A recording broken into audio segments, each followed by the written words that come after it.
5 अगस्त को अयोध्या में जो अद्भुत और अलौकिक तस्वीर बनने वाली है, राम के धाम में जो भव्य और दिव्य नजारा दिखने वाला है, जब श्री राम के मंदिर का प्रधानमंत्री मोदी भूमि पूजन करेंगे, उससे पहले आज सीएम योगी आदित्यनाथ राम की नगरी अयोध्या पहुंचे और रामलला के दर्शन किए।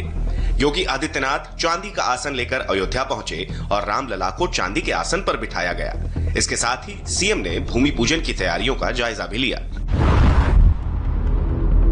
गोंडा पुलिस की मुस्तैदी की वजह से एक 8 साल के बच्चे को 15 घंटे के भीतर किडनैपर्स के चंगुल से छुड़ा लिया गया। गोंडा के एक कारोबारी के पोते को अगवा करने के बाद अपहरणकर्ताओं ने 4 करोड़ की फिरौती मांगी थी। पुलिस ने सूचना मिलते ही किडनैपर्स को ट्रेस करना शुरू किया और आज सुबह एनकाउंटर के बाद बच्चे को छुड़वाने में कामयाब हुई। आज सुबह हुए एनकाउंटर के बाद पुलिस ने 5 आरोपियों को गिरफ्तार किया है, जिनमें एक महिला भी शामिल है। पुलिस के मुताबिक अपहरणकर्ताओं ने बच्चे को उसके घर से किडनैप किया था। अपहरणकर्ता पहले मास्क बांटने के बहाने बच्चे के घर पहुंचा, उसे मास्क देने के लिए अपनी कार तक ले गया। इसी बीच अपहरणकर्ता सीसीटीवी कैमरे में कैद हो गया। देखिए कैसे वो बच्चे को लेकर कार की तरफ पहुंचा और फिर वहां से बच्चे को लेकर फरार हो गया। वो सैनिटाइजर और मास्क देने के लिए आए थे, तो बोले सरकार की तरफ से ये दिए जा रहे हैं, तो आप लोग पूरे घर का नाम लिखवा दीजिए। और फिर वो लोग मास्क 2 दिन लेके चले गए थे और सैनिटाइजर बोले कि गाड़ी में रखा है, आप बेटे को भेज दीजिए, तो हम सैनिटाइजर उसको दे देंगे। बस वो लेके चले गए, फिर मेरा बेटा वापस नहीं आया। लेकिन गोंडा पुलिस ने किडनैपर्स की ट्रेसिंग की। कार की पहचान और मुखबिरों की जानकारी के बाद आज तड़के सुबह किडनैपर्स को उस वक्त पकड़ लिया जब वो बच्चे को लेकर कहीं दूसरी लोकेशन पर जा रहे थे। पुलिस और एसटीएफ की टीम के साथ अपहरणकर्ताओं का एनकाउंटर हुआ, जिसमें 2 किडनैपर्स घायल भी हुए। फिलहाल पुलिस ने बच्चे को उसके घर वालों के हवाले कर दिया है।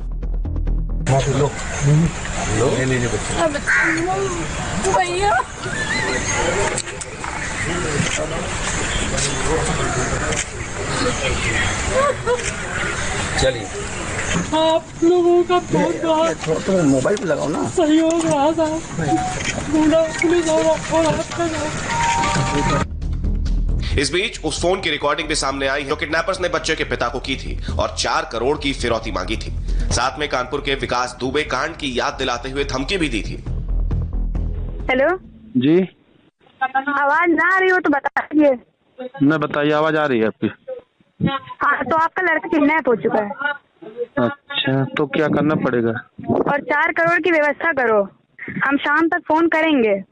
अच्छा, और सिर्फ हाँ या ना में जवाब दे देना शाम को। और अगर ज्यादा दिमाग सुनो और अगर ज्यादा दिमाग लगाने की कोशिश की तो अभी तो सब कुछ ठीक है, और जो करोगे हमें तुरंत पता चल जाएगा।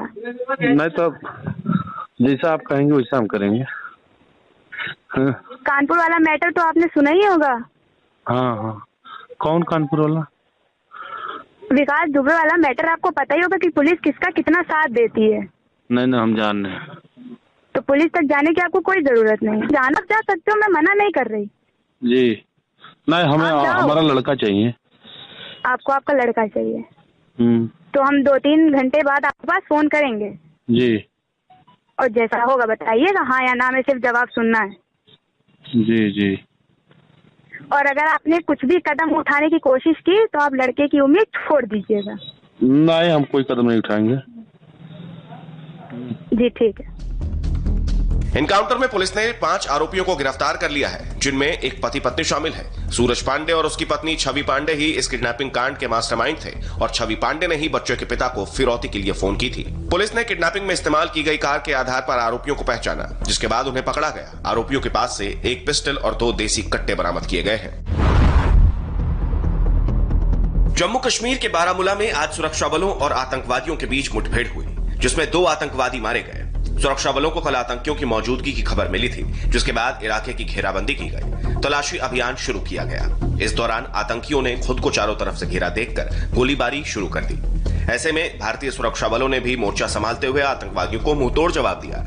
इस मुठभेड़ में 2 आतंकवादी मारे गए आतंकवादी की पहचान और वो किस समूह के थे, इसका अभी पता नहीं लगाया जा सका है।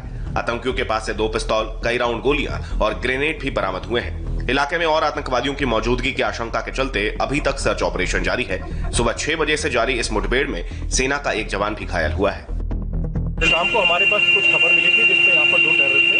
टेक्निकल रिपोर्ट से एज जिसमें से 2 टेररिस्ट यहाँ पे मारे गए हैं। किसी भी सिविलियंस का या कोई और यहाँ पे नुकसान नहीं हुआ है। सर, किस तंजीम की शनाख्त, कौन लोग हैं, कैसे हैं, ये भी थोड़ा सा मेरे को समय दीजिए, इसको जब मालूम चलेगा हम आपको बता दें। नहीं, हमारे पास में खबर कल शाम की थी और कल रात को हमने यहाँ पे कॉर्डन किया था एंड उस कॉर्डन करने के बाद में फिर ये 2 लोग जो अभी मारे गए हैं। ये देश में कोरोना की रफ्तार भयावह होती जा रही है। अब हर रोज करीब 50,000 केस आ रहे हैं। इस बीच आज कोरोना को लेकर बहुत बड़ी खबर आई। मध्य प्रदेश के मुख्यमंत्री शिवराज सिंह चौहान कोरोना पॉजिटिव पाए गए हैं। शिवराज सिंह चौहान ने इसकी जानकारी खुद ट्वीट कर दी है। मेरे प्रिय देशवासियों, मुझे कोविड-19 के लक्षण आ रहे थे। टेस्ट के बाद मेरी रिपोर्ट पॉजिटिव आई है। मेरी सभी साथियों से अपील है कि जो भी मेरे संपर्क में आए हैं वो अपना कोरोना टेस्ट करवा लें। मेरे निकट संपर्क वाले लोग क्वारंटीन में चले जाएं। आपको बता दें कि मध्य प्रदेश में कोरोना के मामले बेहद तेजी से बढ़ रहे हैं। अब तक 26,000 से ज्यादा कोरोना के केस सामने आ चुके हैं, जबकि पूरे एमपी में कोरोना से 791 लोगों की मौत हुई है। बिगड़ते हालात को देखते हुए भोपाल में 10 दिन का लॉकडाउन लगाया गया है। इस बीच देश में कोरोना के केस 13 लाख के आंकड़े को पार कर गए हैं। देश में कोरोना के 13,36,861 केस सामने आ चुके हैं और मौत का आंकड़ा 31,358 पहुंच गया है। बीते 24 घंटे में 48,916 केस सामने आ चुके हैं और एक दिन में 757 लोगों की जान चली गई है। बाढ़ से आधा हिंदुस्तान परेशान है। बिहार और तेलंगाना से जो तस्वीरें सामने आई हैं वो खासी परेशान करने वाली हैं। हर तरफ पानी ही पानी है। कोरोना काल में इस सैलाब से जनजीवन अस्त व्यस्त हो गया है। ऐसे ही हालात असम, हिमाचल, उत्तराखंड जैसे राज्यों में भी हैं। आंध्र प्रदेश के कालगोटला की तस्वीरें भी डराने वाली हैं। बाढ़ में कार फंस गई, जिसको निकालने के लिए क्रेन की मदद ली जा रही है। भले ही कार को क्रेन की मदद से बचा लिया गया हो, लेकिन बाढ़ ने इतनी भयावह स्थिति ले ली है वो आप इन तस्वीरों को देखकर समझ सकते हैं। तेलंगाना जैसे ही हाल बिहार के दरभंगा का भी है। दरभंगा में भी बारिश की वजह से लोगों को नाव पर बैठकर बाहर निकलना पड़ रहा है। दरभंगा में तो बाढ़ से ऐसे बुरे हालात हैं कि बांध तक टूट गए हैं। ट्रेन के परिचालन पर भी बारिश का असर पड़ा है।